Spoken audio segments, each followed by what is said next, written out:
ونستعينه ونستغفره ونؤمن به ونتوكل عليه ونعوذ بالله من شرور أنفسنا ومن سيئات أعمالنا من يهد الله فلا مضل له ومن يضلل فلا هادي له ونشهد أن لا إله إلا الله وحده لا شريك له ونشهد أن سيدنا ومولانا محمدا عبده ورسوله وصلى الله تعالى على خير خلقه سيدنا ومولانا محمد وآله وأصحابه أجمعين أما بعد فأعوذ بالله من الشيطان الرجيم بسم الله الرحمن الرحيم فذكر إن نفعت الذكرى سيذكر من يخشى ويتجنبها الأشقى الذي يصلى النار الكبرى ثم لا يموت فيها ولا يحيا صدق اللہ العظیم۔ محترم بزرگوں اور دوستو، ہم سب یہاں اپنی اصلاح کے واسطے آتے ہیں، اپنی اصلاح کے واسطے آتے ہیں۔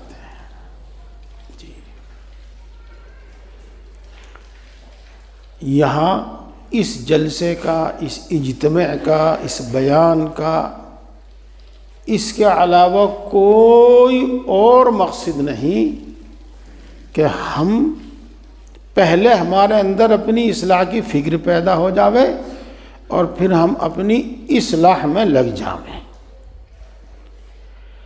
اور جب ہم اپنی اصلاح میں لگ جائیں گے تو انشاءاللہ ثم انشاءاللہ ایک دن اصلاح ہو بھی جاوے گی۔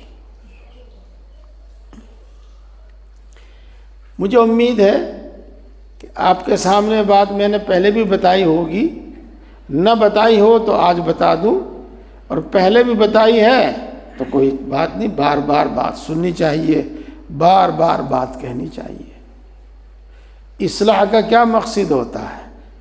اصلاح کا کیا مطلب ہوتا ہے؟ اصلاح کا مطلب یہ ہے کہ ہمارے ایمان کا بگاڑ دور ہو جائے۔ بگاڑ دور ہونے کا نام ہی اصلاح ہے۔ ہمارے ایمان کا بگاڑ دور ہو جائے، ہمارے اعمال کا بگاڑ دور ہو جائے، ہمارے اخلاق اور عادتوں کا بگاڑ دور ہو جائے۔ ایمان، اعمال، اخلاق، انہی تین چیزوں کا نام دین ہے۔ انبیاء کرام علیہم السلام جو بھیجے گئے اور کتابیں جو نازل کی گئی وہ اسی واسطے نازل کی گئی کہ ایمان ہو اور صحیح ایمان ہو اور اعمال صالحہ ہوں اور اخلاق حسنہ، اچھے اخلاق ہوں۔ بات خوب واضح کرنے کے واسطے کچھ اور بھی بات بتائی جاتی ہیں تو ذرا بات لمبی ہو جاتی ہے۔ ایمان کی اصلاح کیا ہے اور ایمان کا بگاڑ کیا ہے؟ دیکھو، فَإِنْ آمَنُوا بِمِثْلِ مَا آمَنْتُمْ بِهِ فَقَدِ اهْتَدَوْا۔ کون سے پارے کی آیت ہے یہ؟ پہلے پارے کی ہے نا؟ ہاں، اگر وہ یعنی منافقین ایسا ایمان لے آئیں جیسا ایمان تم لائے ہو، یعنی صحابہ کرام رضوان اللہ تعالی علیہم اجمعین، تو وہ سیدھی راہ پر آ جائیں گے، ہدایت پر آ جائیں گے۔ فَإِنْ آمَنُوا بِمِثْلِ مَا آمَنْتُمْ بِهِ فَقَدِ اهْتَدَوْا۔ تو صحابہ کرام رضوان اللہ تعالی علیہم اجمعین کا ایمان وہ ہر کسی کے ایمان کے واسطے معیار ہے، معیار۔ اگر ان جیسا ایمان ہے تو صحیح ایمان ہے، اور اگر ان جیسا ایمان نہیں ہے تو صحیح ایمان نہیں ہے۔ سمجھو اور سوچو اور فکر کرو۔ ان کا ایمان کیسا؟ نمبر ایک، جو غلط عقیدہ ہے، غلط عقیدہ وہ تو بالکل رد کر دو، بالکل مسترد کر دو۔ غلط عقیدہ بالکل رد کر دو، غلط عقیدہ بالکل مسترد کر دو۔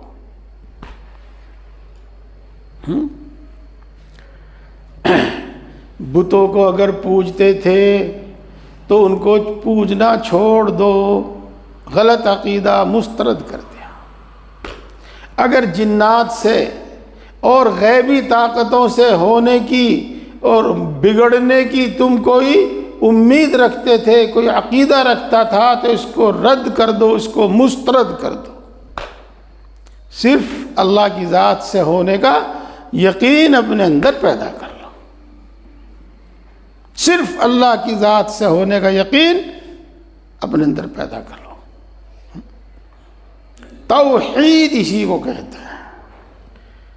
پیارے بھائیوں، اس کی تفصیل میں نے صبح کے وقت میں بیان کی ہے، ایمان کا بیان چل رہا ہے فروع الایمان میں، اس لیے میں اس وقت زیادہ نہیں بیان کرتا۔ تو بس اتنی بات، غلط عقیدے سب رد کر دو، غلط عقیدے سب مسترد کر دو، اہل سنت والجماعت کے صحیح اور سچے عقیدوں پر ایمان لاؤ۔ ایک بات۔ اور دوسری بات، پھر اس میں کسی قسم کا شک و شبہ نہ ہو، پھر اس میں کسی قسم کا شک و شبہ نہ ہو۔ انما المؤمنون الذين آمنوا بالله ورسوله ثم لم يرتابوا۔ مومن تو وہ ہیں جو اللہ پر ایمان لائے، اللہ کے رسول پر ایمان لائے، اور پھر اس میں کبھی کوئی شک نہیں کیا۔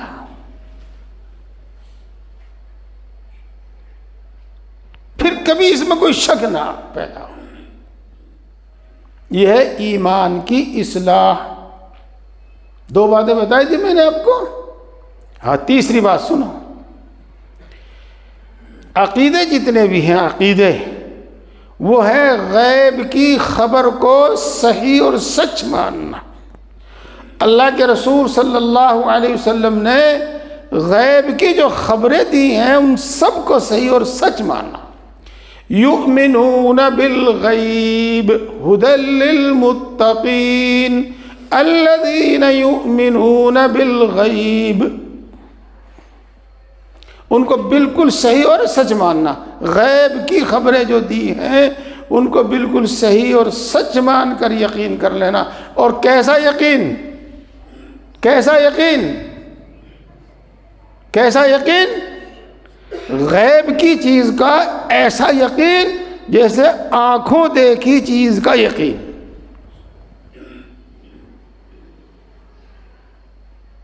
بے دیکھی چیز، بغیر دیکھی چیز، اور اس کا یقین اتنا جیسے آنکھوں دیکھی چیز کا یقین۔ جب ایمان میں یہ تین چیزیں ہیں آ جائیں تو ایمان سدھر گیا، ایمان کی اصلاح ہو گئی، ایمان درست ہو گیا، ایمان بن گیا۔ میں پھر عرض کرتا ہوں، میں بار بار آپ سے بھی کہتا رہتا ہوں، میں کوئی واز نہیں کرنا چاہتا، کر سکتا ہوں، خطیب میں بھی بن سکتا ہوں، دھواں دھار میں بھی بول سکتا ہوں، لیکن کوئی فائدہ نہیں ہے اس سے۔ چوتی ٹپکتی باتیں، ہیجان انگیز قصے، اشتعال انگیز قصے میں بھی سنا سکتا ہوں، لیکن اس سے کوئی فائدہ نہیں ہے۔ ایمان کی اصلاح، اور ایمان کی اصلاح کیا؟ نمبر 1، غلط عقیدے رد کر دیں، مسترد کر دیں، صحیح عقیدوں پر یقین اور ایمان۔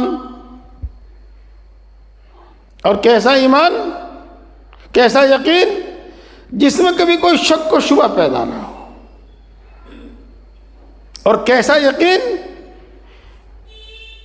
غیب کی باتیں، اور یقین ان پر ایسا جیسا کہ دیکھی ہوئی چیز پر یقین ہوتا ہے۔ یہ ایمان کی درستگی ہے۔ اب آگے چلتے ہیں، اعمال کی درستگی۔ میں نے یہ بات تو آپ کو بالیقین کئی بار بتائی ہے، آج پھر بتا رہا ہوں۔ قرآن پاک میں ایمان کے بعد اعمال صالحہ کا ذکر آتا ہے، کثرت سے آتا ہے، کثرت سے۔ ان الذین آمنوا وعملوا الصالحات کانت لهم جنات الفردوس نزلا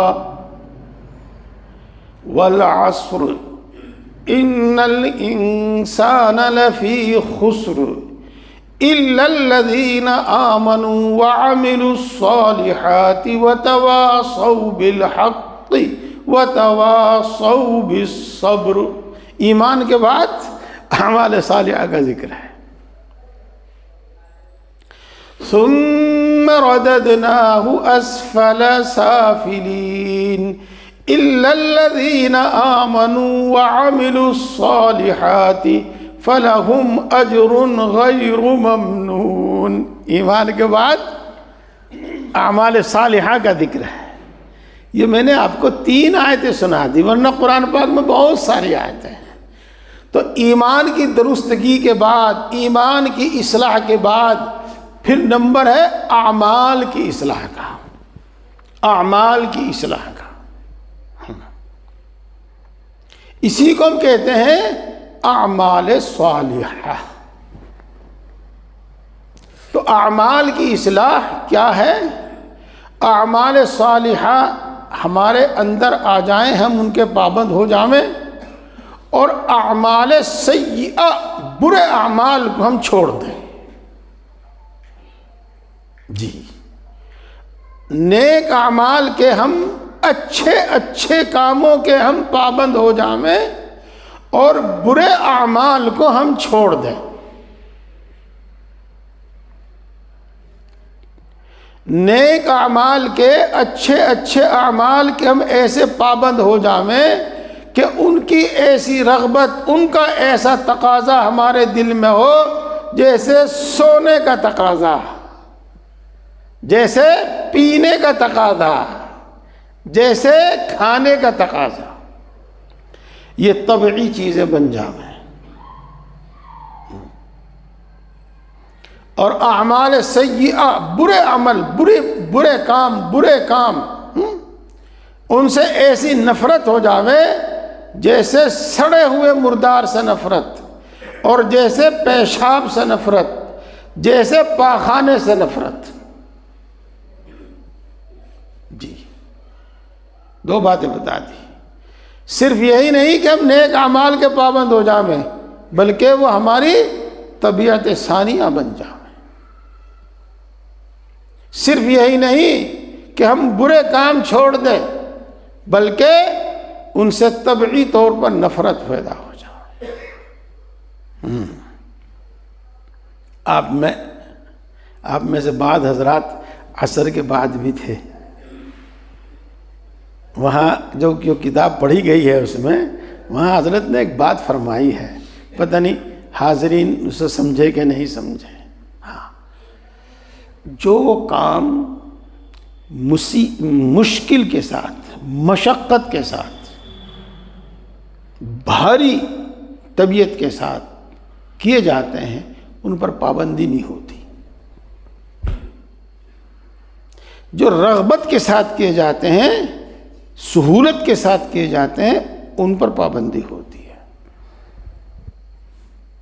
تو اعمال صالحہ سے رغبت پیدا ہو جاوے، جیسے کھانے پینے کی رغبت ہوتی ہے، تو یہ پھر آسانی سے پابندی سے ادا ہوں گے۔ اور جب تک برے کام کی خواہش، طلب، پسند رہے گی، جب تک وہ چھوٹیں گے نہیں۔ جب ان سے نفرت پیدا ہو جاوے گی تب وہ چھوٹیں گے۔ تو خیر، اعمال صالحہ کی پابندی ہو جاوے اور اعمال سیئہ سے، برے اعمال سے ہم بالکلیہ بچنے لگیں۔ یہ ہے اعمال کی اصلاح، ایک اصلاح۔ اور دوسری اصلاح کیا ہے؟ ہر کام، ہر عبادت، ہر کام شریعت اور سنت کے مطابق کرنے لگے۔ نماز پڑھیں لیکن شریعت اور سنت کے مطابق، یہ نہیں کہ جس طرح سے جی میں آیا اس طرح پڑھ لی۔ یہ اعمال کی اصلاح نہیں ہے۔ یہ ایک مثال دے دی میں نے آپ کو، اعمال کی اصلاح۔ پیارے بھائیو، ماشاءاللہ آپ دھیان سے سن رہے ہیں اور آپ ہمیشہ بڑی دھیان سے، بڑی توجہ سے میری باتیں سنتے ہیں، اور میں درمیان میں کہتا بھی رہتا ہوں، ہر کام کو درست کرنے کا نام ہی دین ہے۔ اعمال کی اصلاح کا نام ہی دین ہے، اصلاح اعمال کا نام ہی دین ہے۔ سمجھو بات کو۔ دیکھو،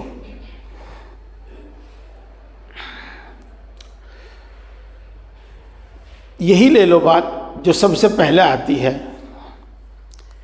ہماری نفسانی خواہش ہے، عورت کی خواہش کہہ لو، مرد کے لیے عورت کی خواہش اور عورت کے لیے مرد کی خواہش، یہ ہے۔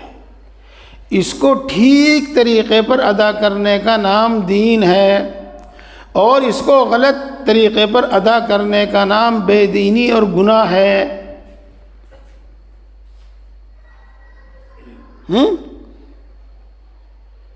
ہمارا کھانا، جو بھی کچھ کھانا، اس کو صحیح کرنے، اس عمل کو صحیح کرنے کا نام دین ہے۔ کیا پاک کھانا ہے، ناپاک سے بچنا ہے، حلال کھانا ہے، حرام سے بچنا ہے، اسی کا نام دین ہے۔ اس کو درست کرنا، اس کی اصلاح کرنا، اسی کا نام دین ہے۔ جی، یہ موٹی موٹی سی دو بات میں نے آپ کو بتائی۔ جینا سیکھو، کس طرح زندگی گزارنی، اسی کا نام دین ہے۔ صحیح جینا سیکھو، اسی کا نام دین ہے، اسی کا نام اصلاح ہے، اپنے اعمال کی اصلاح۔ دوستو، تیسری چیز اخلاق کی اصلاح کیا ہے؟ اخلاق حسنہ، اچھے اخلاق ہمارے اندر آ جائیں، نبیوں والے اخلاق ہمارے اندر پیدا ہو جائیں، خاص طور سے ہمارے آخری نبی حضرت محمد مصطفیٰ صلی اللہ علیہ وسلم والے اخلاق اور عادتیں ہمارے اندر پیدا ہو جائیں، اور بری عادتیں، برے اخلاق رذیلہ، اخلاق ذمیمہ، بری عادتیں ہمارے اندر سے نکل جائیں۔ غصہ، بری عادت ہے یہ نکل جائے۔ حلم بردباری نبیوں کی عادت ہے، انبیاء علیہ السلام کی عادت ہے، خصوصاً ہمارے نبی حضرت محمد مصطفیٰ صلی اللہ علیہ وسلم کی عادت ہے۔ غصہ نکل جاوے، حلم بردباری آ جاوے،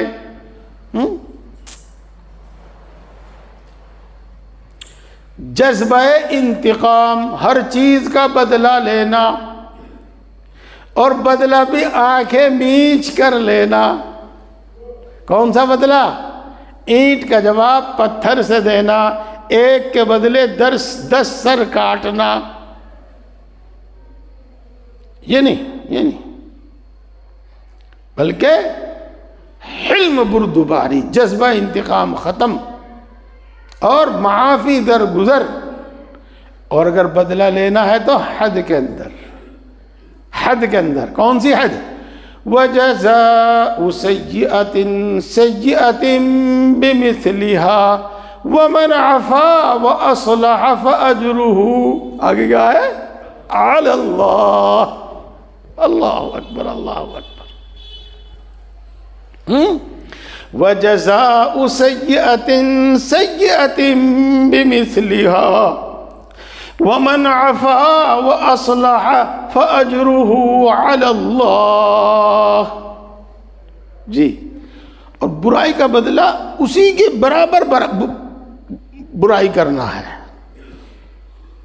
برائی کا بدلہ اسی کے برابر برائی کرنا ہے، اور جو معاف کر لے، معاف کر دے اور معاملہ صاف کر لے، اصلاح کا ترجمہ معاملہ صاف کر لے، تو اس کا بدلہ اللہ کے ذمہ ہے۔ تو جو انتقامی جذبہ ہے یہ ختم ہو جاوے، اور معافی اور درگزر کی عادت بن جاوے، اور اگر بدلہ ضروری سمجھا جاوے تو برابر کا برابر بدلہ لیا جاوے۔ یہ میں نے آپ کو اخلاق کی 2 مثالیں دی ہیں، 2 ملا دی۔ صبر پیدا ہو جاوے، بے صبری ختم ہو جاوے، شکر کی عادت بن جاوے، ناشکری کی عادت ختم ہو جاوے، اور بہت ساری عادتیں ہیں اچھی، بہت ساری عادتیں ہیں بری، اچھی عادتیں آ جائیں، بری عادتیں نہیں، یہ اس کا نام اصلاح ہے۔ تو میرے بھائیوں، ہم اپنی اصلاح کے واسطے یہاں آتے ہیں، اور اصلاح یہ ہے، اور اسی سے آپ کے سمجھ میں بات آ گئی کہ اگر ہم یہ کہیں کہ ہم جینا سیکھنے کے واسطے آتے ہیں کہ کس طرح ہمیں جینا چاہیے، تو بھی بات درست ہے۔ اگر ہم یوں کہیں کہ ہم دیندار کیسے بنیں، ہم دیندار کیسے بنیں، تو بھی درست ہے کہ دینداری اسی کا نام ہے۔ ہم اللہ کے فرمانبردار بندے کیسے بنیں، تو یہ بھی اسی کی تعبیر ہے۔ ہم شریعت و سنت کے پابند کیسے بنیں، یہ بھی اسی کا مطلب ہے۔ پیارے بھائیوں، بات سمجھ میں آئی؟ ہاں، میں آگے چلنا چاہتا ہوں۔ پہلے ان آیت شریفہ کا ترجمہ کر دوں جو میں نے آپ کے سامنے پڑھی ہیں۔ فذکر، اے اللہ کے نبی صلی اللہ علیہ وسلم، نصیحت کرتے رہیے۔ ان نفعت الذکریٰ، اگر آپ اس کو تسلیم کرتے ہو کہ نصیحت نفع دیتی ہے، اور یہ ایک تسلیم مسلم بات ہے، تسلیم شدہ بات ہے، مسلم بات ہے کہ نصیحت نفع دیتی ہے، لہذا آپ نصیحت کرتے آئیے۔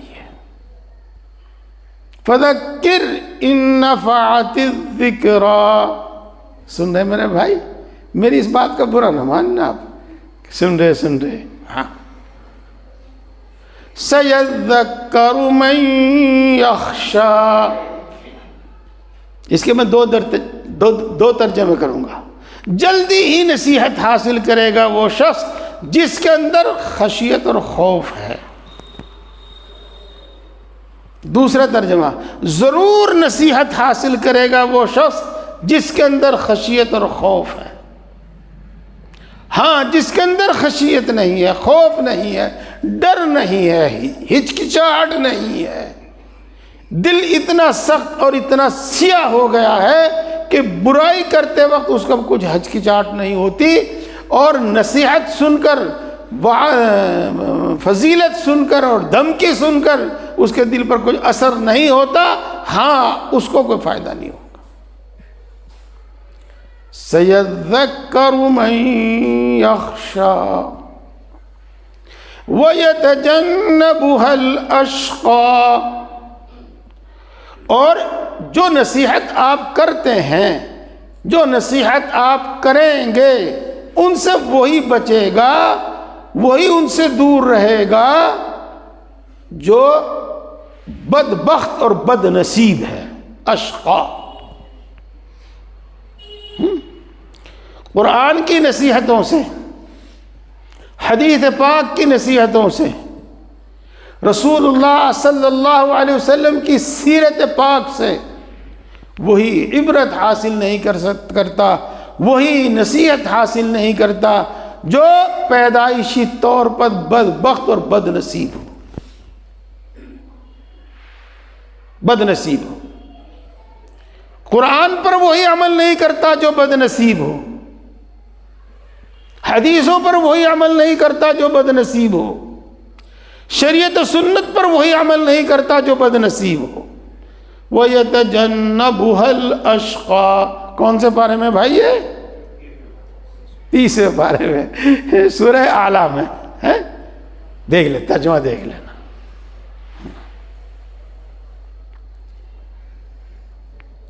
الَّذِي يَصْلَى النَّارَ الْكُبْرَىٰ، وہ بد نصیب، وہ بد نصیب جو بڑی آگ میں داخل ہوگا۔ الَّذِي يَصْلَى النَّارَ الْكُبْرَىٰ، بڑی آگ کون سی آگ ہے؟ جہنم۔ بڑی آگ کون سی آگ ہے؟ وہ آگ اگر اس میں سے نکال کر دنیا کی آگ میں ڈال دیا جاوے تو نیند آ جاوے۔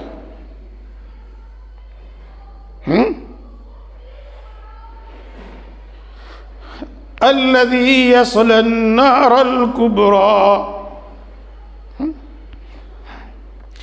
ثم لا يموت فيها ولا يحيا،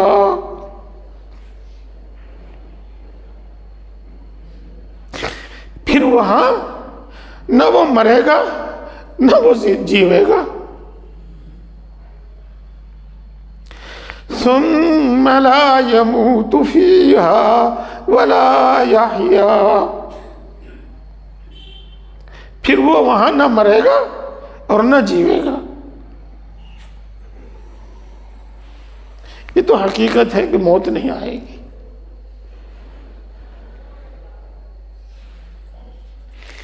آپ کو سمجھایا تھا میں نے، تفصیل سے بتایا تھا کہ اب انسان کو اللہ نے پیدا فرما دیا، اب یہ ختم نہیں ہوگا، بس اس دنیا سے عالم برزخ میں منتقل ہو جائے گا، اور عالم برزخ سے عالم آخرت میں منتقل ہو جائے گا، اور عالم آخرت سے کہیں اور منتقل نہیں ہوگا، وہاں ہمیشہ ہمیشہ رہے گا۔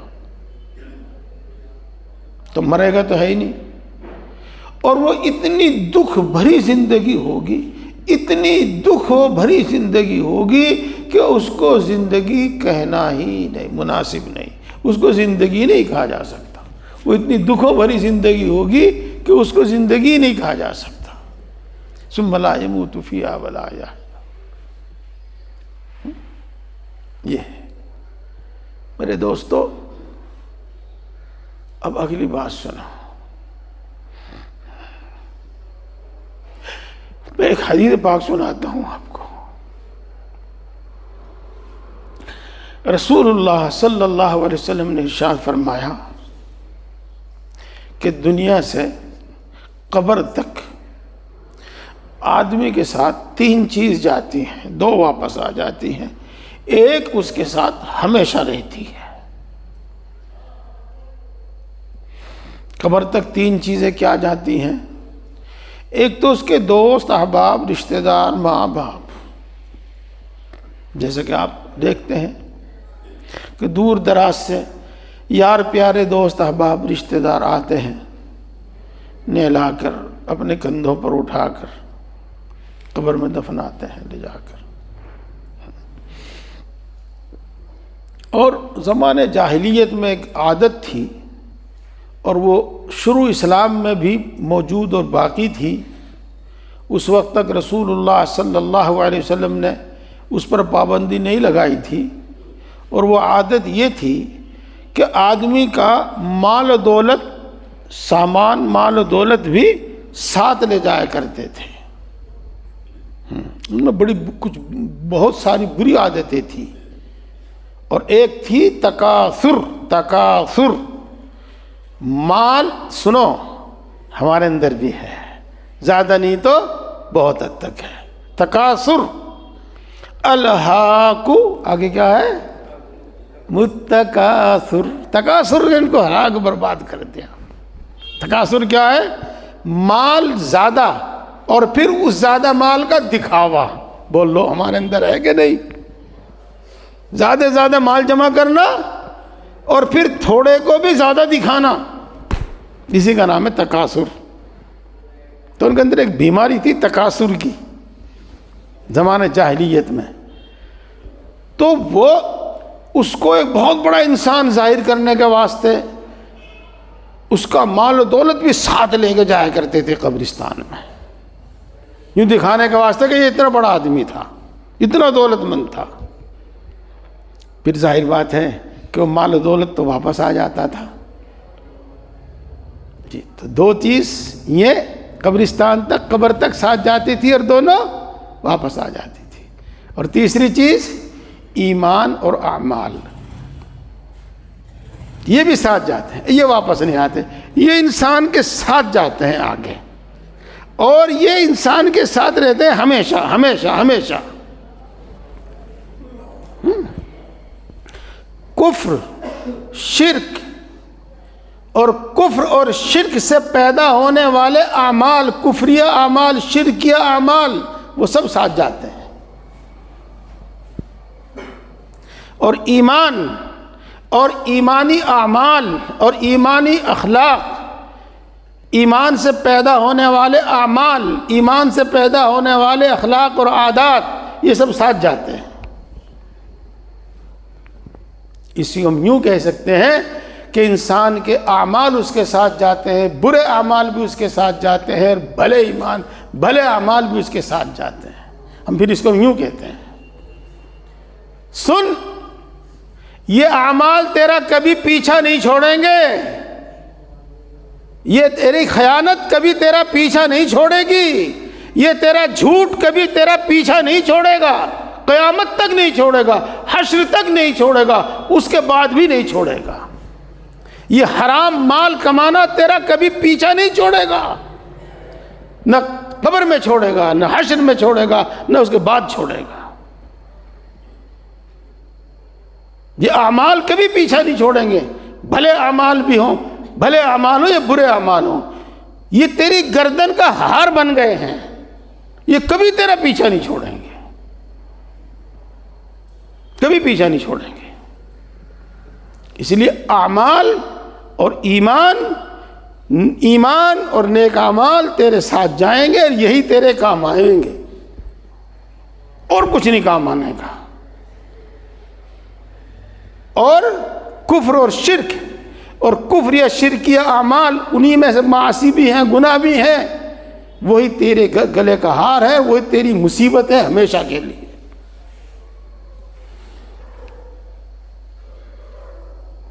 سمجھ لو، سن لو، سمجھ لو، یاد رکھ لو، دل میں جما لو، دماغ میں جما لو، اور کوئی جذبہ، کوئی حالت ہمارے دل و دماغ سے بات نہ نکال دے، اتنی گہری اور اتنی پختہ ہمارے دل و دماغ میں یہ اتر جاوے، بیٹھ جائے۔ پیارے بھائیوں، یہ بات بہت لمبی ہو گئی ہے، اب میں آج آپ کو جو بتانا چاہتا ہوں وہ یہ بتانا چاہ رہا ہوں میرے بھائیوں کہ ہم اپنی اصلاح کی ابتدا کہاں سے کریں۔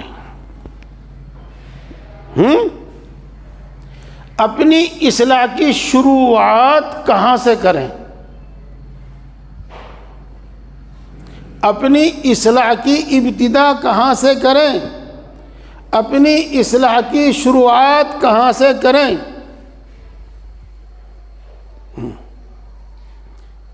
میرے پیارے بھائی، بار بار کہتے ہیں نگاہ کی حفاظت نہیں ہوتی، جھوٹ سے نہیں بچا جاتا، حرام سے نہیں بچا جاتا، زناکاری بدکاری سے نہیں بچا جاتا۔ ہاں دیکھو بات سنو، بچ جاؤ گے۔ اصلاح کا جو طریقہ ہے، اگر آپ اس طرح اپنی اصلاح کرامیں، اب تو اصلاح کا مطلب خوب اچھی طرح سمجھ میں آ گیا، اب میں لفظ اصلاح بولوں تو پھر بات سمجھ میں آ جائے گی آپ کے۔ ہاں تو اصلاح کا کوئی طریقہ ہے، اصلاح کے طریقے پھر تفصیل سے بتاؤں گا، آج میں اجمالاً بتا رہا ہوں۔ ایک تو وہ بات جو میں ہر مہینے آپ کو بتاتا ہوں کہ عمل کی نیت سے سنو، عمل کی نیت سے سنو۔ یہاں آپ تشریف لاتے ہیں سردی میں، گرمی میں، نزدیک سے دور سے، اپنا کام چھوڑ کر، اپنا پیسہ خرچ کر کے آپ تشریف لاتے ہیں، تو اس میں دین سیکھنے اور دین پر عمل کرنے کی نیت ہو، اور کوئی دوسری نیت نہ ہو، کوئی فاسد نیت نہ ہو، یوں کہہ لو آپ، فاسد نیت نہ ہو۔ تفصیل کروں گا میں اس کی کسی دن، آج میں آپ کو بتاتا ہوں۔ میرے بہت سارے بھائی اس لیے آتے ہیں، اور بھی دوسری جگہ، فلاں جگہ چلو جی، وہاں حضرت جی بہت رو رو کے دعا کرواؤں میں، اور بس وہاں جائیں گے دعا قبول ہوگی، سارا کام بن جائے گا۔ عام جذبہ پیدا کر دیا کسی نے، اور ہو بھی گیا چونکہ مرضی کے موافق ہے۔ سن لو میرے پیارے بھائیوں، جب تک ایمان درست نہیں ہوگا، اعمال اخلاق درست نہیں ہوں گے، نہ تمہیں کسی کی دعا فائدہ دے گی، نہ تمہیں کوئی وظیفہ فائدہ دے گا۔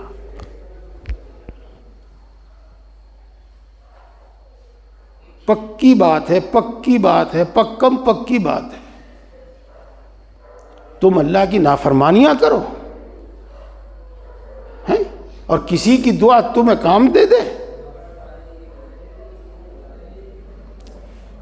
اللہ کے بڑے بڑے احکام کو توڑو، اور کسی وظیفے کے نام پر تم یہ سمجھو کہ ہماری مرادیں پوری ہو جائیں۔ دھوکے میں مت پڑنا۔ سب سے پہلے ایمان اور اعمال کی اصلاح کرنی پڑے گی، تب بات بنے گی، نہیں تو بات بنے گی نہیں۔ آپ یوں کہو گے کہ آپ ہی بتاتے ہو کہ ہر نماز کے بعد آیت الکرسی پڑھنے سے آدمی جنت میں جائے گا، اور جنت میں جانے میں اس کے مرنے کی دیر ہے۔ میرے دوستو، میرے پیارے بھائیو، سنو، اور یہ اصولی بات سن لو اور یاد رکھ لیو، اور سمجھ میں نہ آوے تو پھر پوچھ لیو، اور علماء کرام تو انشاءاللہ آج ہی سمجھ جائیں گے۔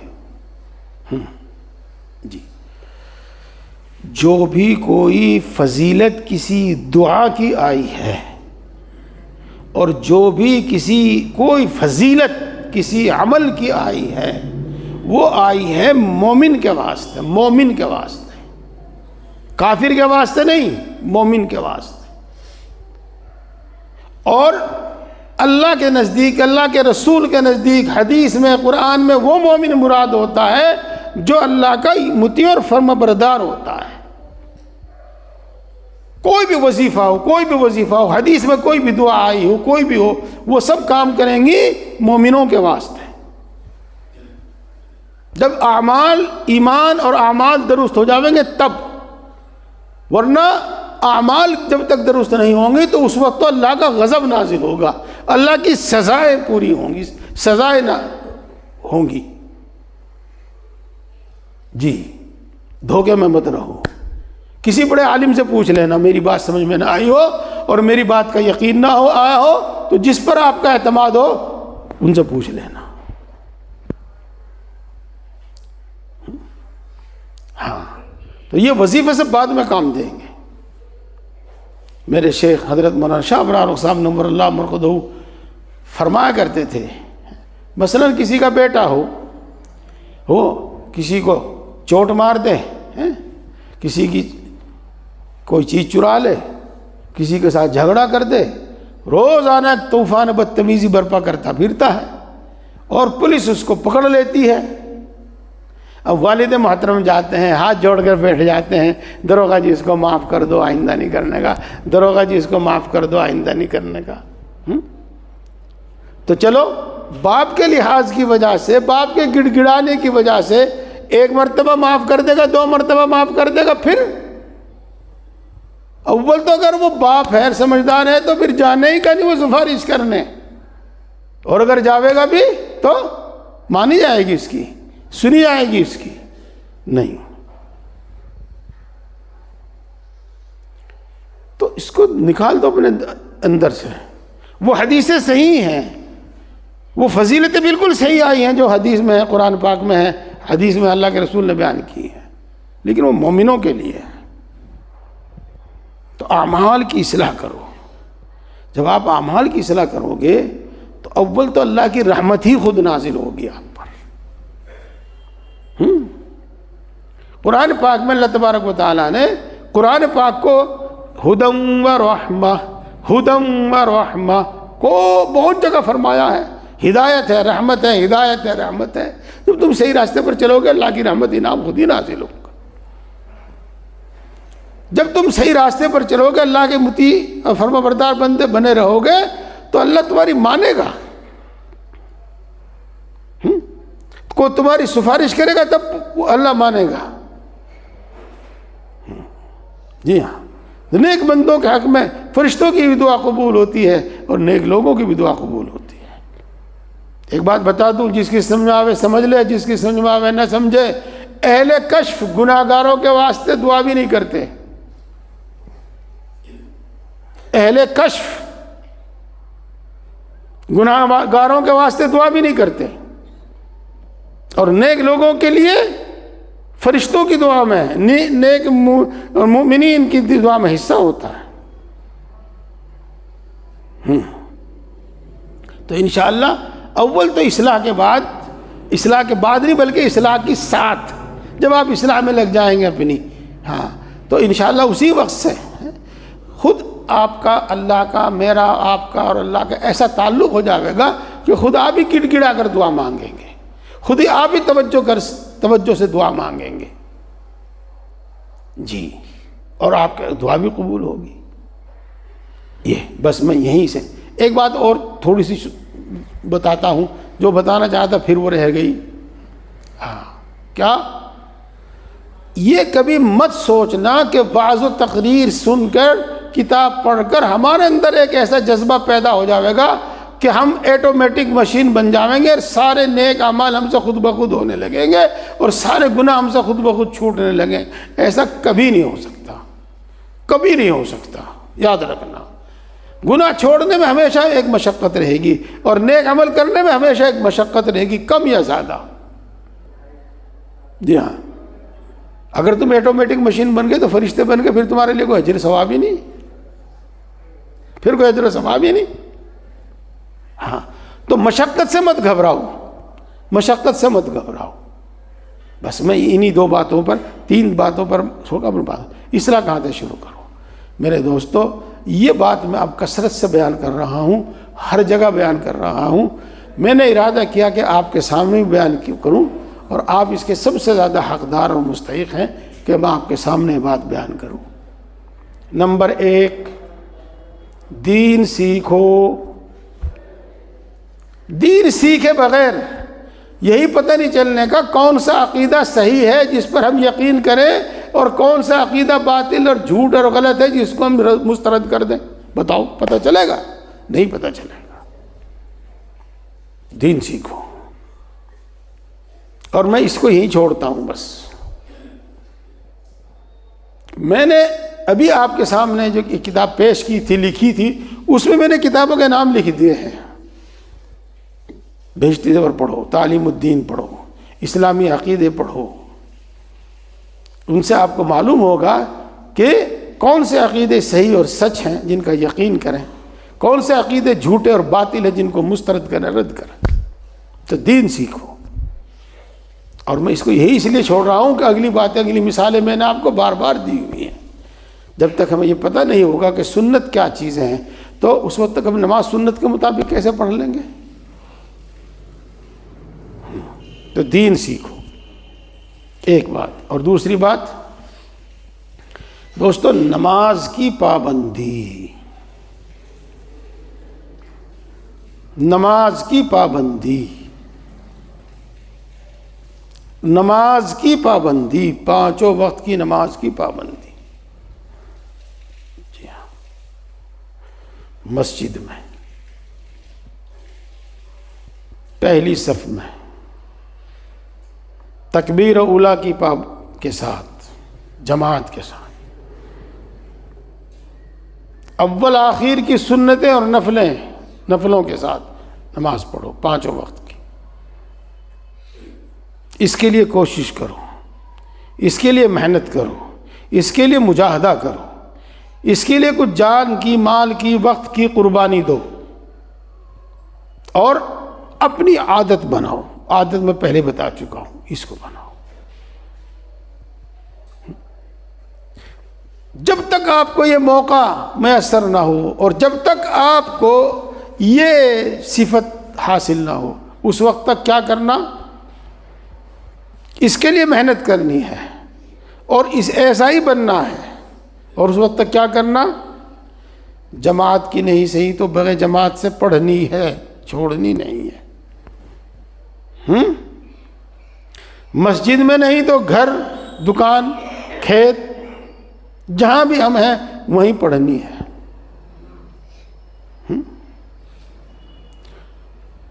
ادا نہیں پڑھ سکے تو قضا پڑھنی ہے۔ اور نماز کسی حال میں نہیں چھوڑنی ہے۔ اگر قضا بھی ہو گئی ہے تو پڑھنی ہے۔ آج تک ہماری زندگی میں جو کچھ ہو گیا، اس کا حل بعد میں بتاؤں گا۔ آج سے یہ طے کرنا ہے، اور آج سے ہمارا عمل اور یہ رہے گا کہ جو نماز چھوٹ گئی اس کو اگلی نماز سے پہلے پڑھیں گے، چاہے اگلی جماعت چھوٹ جائے، بس اگلی قضا نہیں کرنے کے، چاہے جماعت چھوٹ جائے، پہلے جو چھوٹ گئی ہے اسے پڑھیں گے۔ یہ بنا لیجیے گا دستور آج سے۔ نماز بالکل نہیں چھوڑنی ہے، اگر کسی وجہ سے چھوٹ گئی ہے تو پڑھنی ہے، اور اگلی نماز سے پہلے پڑھنی ہے۔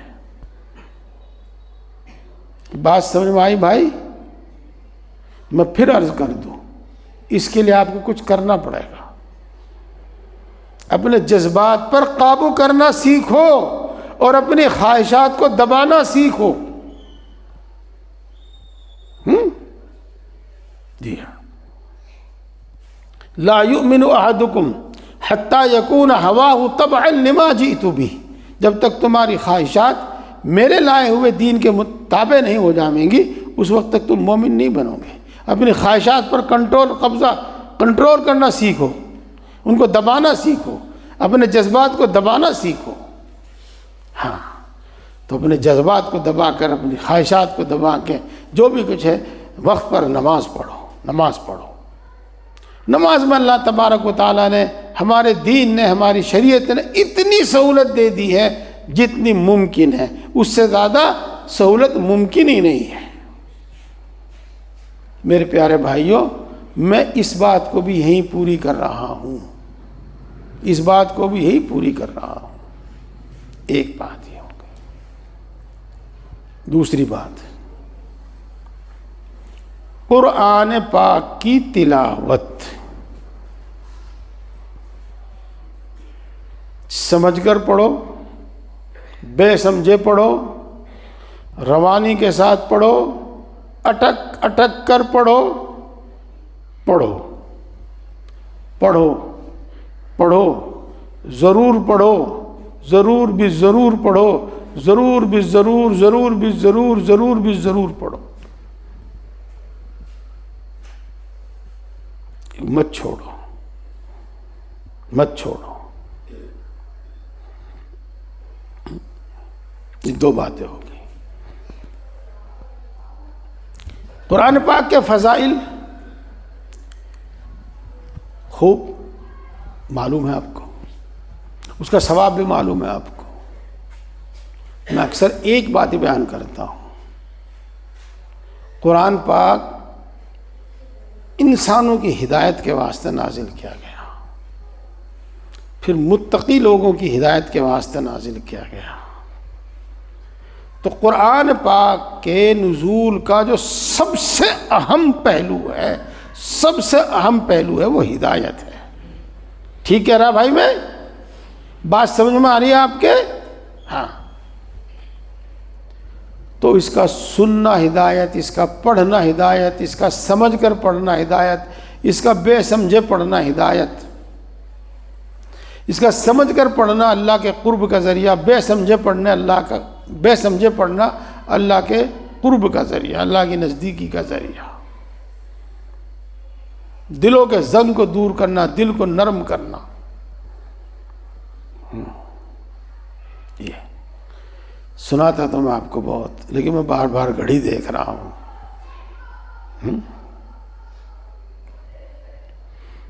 میرے شیخ سنایا کرتے تھے، امام احمد بن حنبل رحمہ اللہ نے اللہ تبارک و تعالیٰ کو اپنی حیات میں 100 مرتبہ خواب میں دیکھا۔ کوئی اس میں شک نہ کرے، ممکن ہے۔ جو لوگ اس کو مسترد کرتے ہیں وہ غلطی پر ہیں۔ ایک بار امام احمد نے اللہ رب العزت سے پوچھا، اے اللہ تیرا قرب اور تیری نزدیکی کیسے حاصل ہو؟ قرب اور نزدیکی کا مطلب جو آپ سمجھتے ہی ہوں، میرا اور آپ کا تعلق گہرے سے گہرا کیسے ہو؟ آپ مجھ سے بہت خوب راضی ہو جائیں، کس طرح راضی ہوں آپ مجھ سے؟ فرمایا نماز میں قرآن پڑھنا، قرآن پڑھنا۔ پوچھا اللہ سمجھ کر یا بے سمجھے؟ یہ سمجھ کر یا بے سمجھے، دونوں طریقے سے، سمجھ کر یا بے سمجھے۔ سن رہے بھائی آپ؟ ہاں ماشاءاللہ، بہت دھیان سے سن رہے آپ، مجھے نظر آ رہا، بہت دھیان سے سن رہے، ٹکٹکی باندھ کر آپ سن رہے، مجھے معلوم ہے۔ نماز سے افضل کوئی عبادت نہیں، اور تلاوت قرآن سے بہتر کوئی ذکر نہیں۔ کیا کہا میں نے؟ نماز سے افضل کوئی عبادت نہیں، اور تلاوت قرآن سے بڑھ کر کوئی ذکر نہیں۔ جب یہ دونوں جمع ہو جائیں تو بتاؤ کیا ہوگا؟ حافظ تہجد میں قرآن پاک پڑھیں، نفلوں میں قرآن پاک پڑھیں، پھر دیکھیں اپنے دل کی دنیا، پھر دیکھیں اپنے دل کی حالت، پھر دیکھیں اپنے دل کی حالت۔ کچھ کرو تو صحیح، بغیر کیے نہیں دین آنے کا۔ کچھ بھی آ جاوے بغیر کرے، لیکن دین نہیں آنے کا بغیر کچھ کیے۔ اس لیے میرے دوستو اور میرے پیارے بھائیوں، تفصیل تو پھر ہوگی، آج تو بالکل مختصری باتیں بتائی جا رہی ہیں، تمہید لمبی ہو جاتی ہے۔ تہجد میں اٹھو، یہ جوانی کس کام آئے گی؟ بڑھاپے میں بقول حضرت تھانوی رحمۃ اللہ علیہ کے نیند آوے تو آنکھ نہیں کھلتی، اور نیند نہیں آتی تو ساری رات کروٹ بدلتے رہے، نیند ہی نہیں آتی۔ اٹھنا چاہیں اٹھا نہیں جاتا، بیٹھنا چاہیں بیٹھا نہیں جاتا، پھر نہیں کچھ بھی ہو پاوے گا۔ جو کچھ کرنا کر لو جوانی میں۔ اغتنم خمسا قبل خمس، 5 چیزوں کو غنیمت سمجھو۔ اس میں سے کیا ہے؟ شبابک قبل حرمک، اپنی جوانی کو غنیمت سمجھو بڑھاپے سے پہلے۔ تہجد میں اٹھا کرو، ضرور ضرور اٹھا کرو۔ آدھا گھنٹہ پہلے، 1 گھنٹہ پہلے، پون گھنٹہ پہلے، جتنی دیر پہلے اٹھ سکتے ہو اٹھو، اور پھر کچھ رکعات نفل پڑھ لو. عام نفلوں سے زیادہ تھوڑی سی لمبی قرات کر لو. اس میں ہم تو حافظ نہیں پڑھے نہ ہوں حافظ، سب اسما پڑھ لیا کرو، حالت آگا پڑھ لیا کرو، والشمسی والضحیٰ پڑھ لیا کرو. نہیں یہ بھی یاد ہے تو کئی سورتیں ایک رکعت میں کئی سورتیں پڑھ لیا کرو، کئی سورتیں پڑھ لیا کرو. انشاءاللہ دیکھو پھر کیا ہوگا. جو نفس و شیطان مغلوب ہو جائے گا، انشاءاللہ نفس و شیطان مغلوب ہوگا. اور تہجد کی نماز پڑھنے کے بعد پھر تھوڑی دیر اللہ کا ذکر کر لیا کرو. جددوا ایمانکم بقول لا الہ الا اللہ. جن لوگوں کو ہم نے 12 تسبیح بتائی وہ تو 12 تسبیح پڑھیں، اور سب کو بتایا جا رہا ہے، اور کم سے کم بتایا جا رہا ہے 300 مرتبہ لا الہ الا اللہ، لا الہ الا اللہ، لا الہ الا اللہ، لا الہ الا اللہ، لا الہ الا اللہ، لا الہ الا اللہ. 300 مرتبہ ہلکی سی آواز سے، ہلکی سی آواز سے، ہلکی سی آواز سے کہو.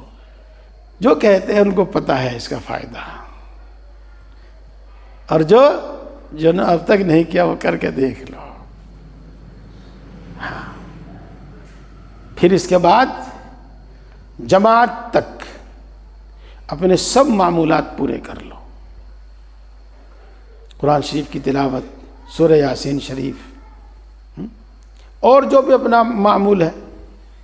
مثلا جو مناجات مقبول پڑھتے ہیں وہ مناجات مقبول پڑھ لیں، جو اس کے ساتھ حزب البحر پڑھتے ہیں وہ بھی پڑھ لیں، یا صرف حزب البحر یا صرف مناجات مقبول، بہرحال جو بھی اپنا معمول ہو.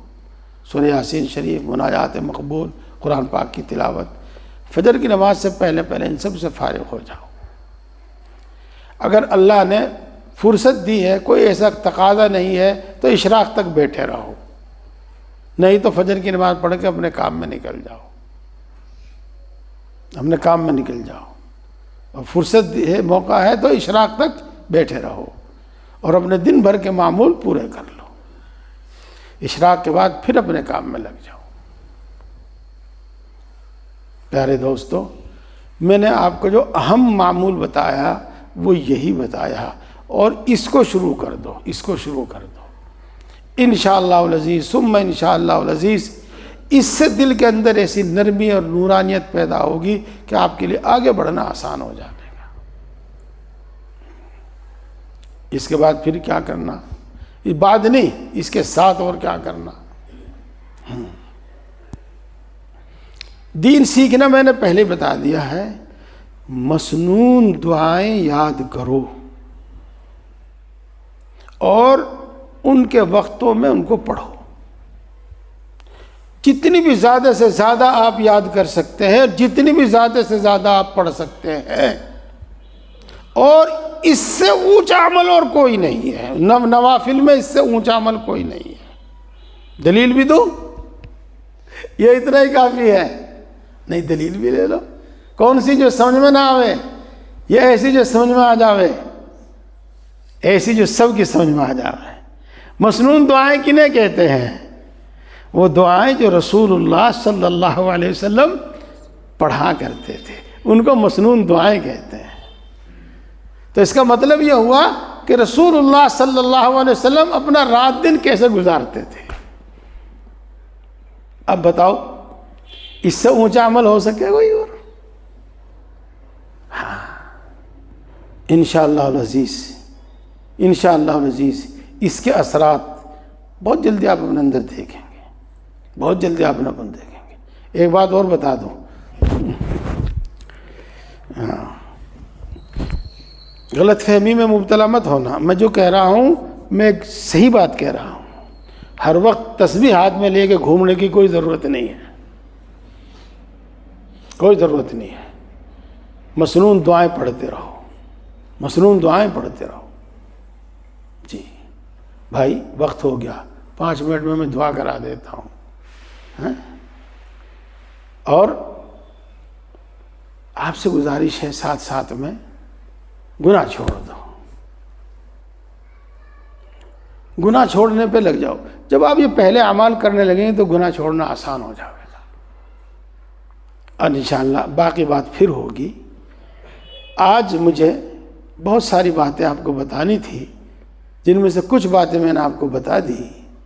مجھے امید ہے انشاءاللہ آپ نے جس طرح دھیان سے سنی ہے تو آپ کو یہ سمجھ میں بھی آئی ہوں گی، آپ کو یاد بھی رہیں گی، دل میں بھی بیٹھ جائیں گی، اور مجھے امید ہے کہ آپ نے عمل کا بھی ارادہ کر لیا ہوگا، جیسے شروع میں نے بتایا تھا۔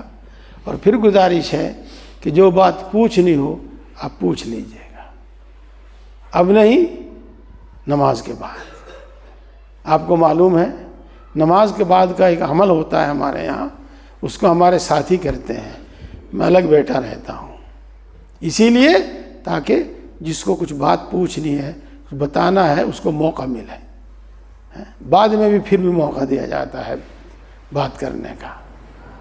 اللہ تعالی ہم سب کو عمل کی توفیق عطا فرمائے۔ آج کا موضوع کیا ہے؟ اپنی اصلاح کی فکر اور ترتیب سے اپنی اصلاح میں لگنا، اور وہی کامیاب ہے جس نے اپنے آپ کو اپنی اصلاح کر لی، اور وہ ناکام ہے جس نے اپنے آپ کو بگاڑ لیا اور بگاڑا ہوا رکھا۔ ہاں، قرآن شریف پڑھا کرو، ترجمے کے ساتھ پڑھا کرو۔ ابھی میں نے پڑھی تھی نا جو آیتیں، وَيَتَجَنَّبُهَا الْأَشْقَى الَّذِي يَصْلَى النَّارَ الْكُبْرَى ثُمَّ لَا يَمُوتُ فِيهَا وَلَا يَحْيَا۔ آگے کیا ہے؟ قَدْ أَفْلَحَ مَن تَزَكَّى، وہ کامیاب ہو گیا جس نے اپنے آپ کو پاک اور صاف کر لیا۔ پاک صاف وہی جو میں آپ کو بتایا، اپنی اصلاح کر لی، اپنے آپ کو درست کر لیا، کامیاب وہی ہو گیا۔ پھر سنو، ایمان اور اعمال ساتھ جائیں گے اور کچھ نہیں۔ پھر سنو، ایمان اور اعمال کام آئیں گے اور کچھ نہیں۔ پھر سنو، بد نصیب ہے وہ جس نے اپنی اصلاح نہیں کی، جس نے اپنا ایمان درست نہیں کیا، جس نے اپنے اعمال درست نہیں کیے، جس نے اپنے اخلاق درست نہیں کیے۔ بڑا خوش نصیب ہے وہ جس نے اپنی اصلاح کر لی، اپنا ایمان درست کر لیا، اپنے اعمال درست کر لیے، اپنے اخلاق درست کر لیے۔ اللہ تعالیٰ توفیق عطا فرمائے۔ وآخر دعوانا الحمدللہ رب العالمین۔ الحمد للہ رب العالمین الرحمن الرحیم مالک یوم الدین، والصلاة والسلام علی سید الانبیاء والمرسلین محمد وآلہ واصحابہ اجمعین۔ لا الہ الا انت سبحانک انی کنت من الظالمین۔ ربنا ظلمنا انفسنا وان لم تغفر لنا وترحمنا لنکونن من الخاسرین۔ اللهم لا احصي ثناء عليك انت كما اثنيت على نفسك يا احد الصمد الذي لم يلد ولم يولد ولم يكن له كفوا احد۔ اے اللہ، ہم تیری ان تمام اچھی اور سچی صفات کے واسطے سے مانگتے ہیں، ہم سب کو ایمان کامل عطا فرما۔ اے اللہ، ایمان کی لذت و حلاوت نصیب فرما۔ اے اللہ، ایمانی تقاضوں پر عمل کی توفیق نصیب فرما۔ اے اللہ، ایمانی صفات ہمارے اندر پیدا فرما۔ اے اللہ، اپنے وعدوں کا یقین ہمارے دل میں پیدا فرما۔ اے اللہ، اپنا خوف ہمارے دل میں پیدا فرما۔ اپنی دھمکیوں سے ہمیں ڈرنے والا بنا، اپنی دھمکیوں سے ہمیں ڈرنے والا بنا۔ اپنے وعدوں کا یقین پیدا، اپنی دھمکیوں سے ڈرنے والا بنا۔ اللہ، اپنی محبت عطا فرما، اپنی معرفت عطا فرما، اپنا خوف عطا فرما، اپنے نبی کی محبت عطا فرما، شریعت کی عظمت ہمارے دل میں پیدا فرما۔ ہم سب کو ہدایت عطا فرما، کل عالم کے انسانوں کو ہدایت عطا فرما۔ ہماری اولاد اور ہماری نسلوں کو ہدایت عطا فرما۔ اے اللہ دین کی صحیح سمجھ عطا فرما۔ اے اللہ ذکر کرنے والی زبان عطا فرما، شکر کرنے والا دل عطا فرما، اپنی طاعت و عبادت میں مشقت برداشت کرنے والا جسم عطا فرما۔ ہم سب کو اپنا فرمانبردار بندہ بنا، ہم سب کو متقی اور پرہیزگار بندہ بنا۔ آج تک جتنے گناہ کیے اے اللہ معاف فرما، اے اللہ معاف فرما، اے اللہ معاف فرما، اے اللہ پھر نہیں کروں گا، معاف کر دیجیے، اے اللہ معاف کر دیجیے، پھر نہیں کروں گا، اے اللہ معاف کر دیجیے، پھر نہیں کروں گا، اے اللہ معاف کر دیجیے، پھر نہیں کروں گا، اے اللہ معاف کر دیجیے، پھر نہیں کروں گا۔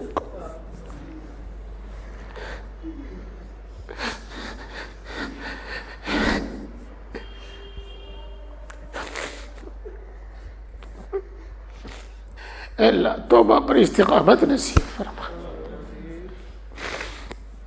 نفس و شیطان کے شر سے حفاظت فرما۔ تیری توفیق کے بغیر کچھ بھی نہیں، تیری نصرت کے بغیر کچھ بھی نہیں۔ اپنی طاعت اور عبادت کی توفیق نصیب فرما، اپنی طاعت و عبادت کو آسان فرما، اپنی طاعت و عبادت میں ہماری مدد فرما۔ اے اللہ تیری شان بہت بلند ہے، بہت ہی بلند ہے، اے اللہ یقیناً تیری شان بہت ہی بلند ہے۔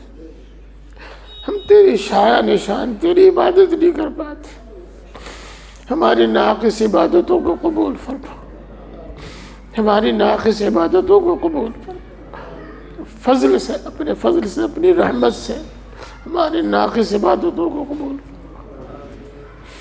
اے اللہ ساری مخلوق تیری محتاج ہے، تو کسی کا محتاج نہیں، ہم تیری ہی عبادت کرتے ہیں اور تجھی سے مانگتے ہیں، اب تیرے سوا کسی سے کوئی امید نہیں ہے۔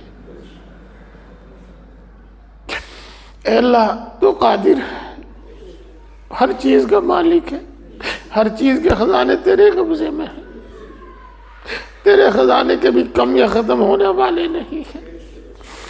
اے اللہ ہماری تمام ضرورتیں پوری فرما، اے اللہ اپنے سوا کسی کا محتاج نہ بنا، اے اللہ بیماری میں بڑھاپے میں بھی کسی کا محتاج نہ بنا۔ اے اللہ ہم سب کو، ہمارے گھر کے تمام افراد کو، امت مسلمہ کے ہر فرد کو، خاص طور سے دعا کے لیے کہنے والوں کو صحت و قوت عطا فرما، شفا کاملہ عاجلہ عطا فرما، اے اللہ خوشحالی عطا فرما، قرضوں سے سبکدوش فرما۔ اے اللہ تو دلوں کی بات کو خوب جانتا ہے، تجھ پر کچھ بھی چھپا ہوا نہیں، تو ہر شخص کی ضرورت سے بخوبی واقف ہے، تجھ پر کچھ بھی چھپا ہوا نہیں۔ اے اللہ ہم سب کی جائز مرادیں پوری فرما، جائز تمنائیں پوری فرما، جائز مقاصد میں کامیابی عطا فرما۔